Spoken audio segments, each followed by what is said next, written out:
അപ്പൊ നമുക്ക് ഇവിടെ നിർത്താം. അതെന്താ നാളെ കേരളം ഇല്ലേ?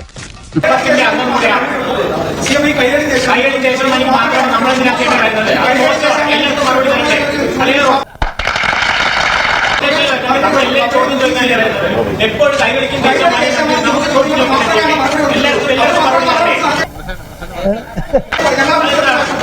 ഞങ്ങളെ വിശ്വസിക്കുന്ന ആ രണ്ട് കൈകളിലും ചോദിച്ചു നിങ്ങൾക്ക് അന്ന് മറുപടി കൊടുത്തുള്ളൂ. ഞാൻ കുറെ നേരം ചോദിക്കുന്നത് മോശമാണ്. ആളുകൾ വിളിച്ചു കഴിഞ്ഞാൽ ചോദ്യം ചോദിക്കാൻ പറ്റില്ല എന്ന് പറയും. ഇന്നലെ ജോൺ ബ്രിട്ടാസ് പറഞ്ഞത് അന്നാണ് ഏറ്റവും കൂടുതൽ വാർത്താ സമ്മേളനം നടത്തിയതാണ്. അങ്ങനെ അത് ഉത്തരം പറ. അത് മാധ്യമപ്രവർത്തകർ തയ്യാറാണ്. മോശം ചെയ്യുന്നത് ആളുകൾ വിളിച്ചു കഴിഞ്ഞാൽ ചോദ്യം ചോദിക്കാൻ ശ്രമിക്കുന്നത്.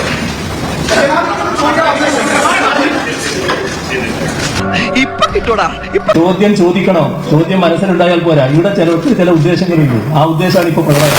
ഇത് ഏതെങ്കിലും വാർത്താ സമ്മേളനത്തിൽ കാണുന്ന കാര്യമാണോ? നിങ്ങൾ എല്ലാവരും ചോദിച്ചു. നിങ്ങൾ ഏത് മാധ്യമപ്രവർത്തകരാണ് ഞാൻ ചോദിച്ചില്ല. ആ ചോദ്യത്തിന് ഞാൻ മറുപടി പറഞ്ഞു. ആ മറുപടി വിശദമായിട്ട് പറഞ്ഞു. അതിലേ ഉണ്ടായത്. നിങ്ങൾ എല്ലാവരും കേട്ടിരിക്കില്ലേ? നിങ്ങളെ ചില മനസ്സിൽ ചോദ്യം ഉണ്ടാവും. ആ ചോദ്യത്തിന് നിങ്ങൾ ചോദിച്ചാലേ ഉത്തരം പറയാൻ പറ്റൂ. എല്ലാവർക്കും ചോദ്യം ചോദിക്കാൻ പത്രസമ്മേളനത്തിൽ അവസരം കിട്ടിയതേ. അപ്പൊ സമയം കഴിഞ്ഞു. അതുകൊണ്ടാണ് ഞാൻ അവസാനിപ്പിക്കുന്നത്. നിങ്ങൾ കുറച്ചങ്ങോട്ട് മാറിയെന്നേ, ഒന്ന് മാറിയേട്ടാ.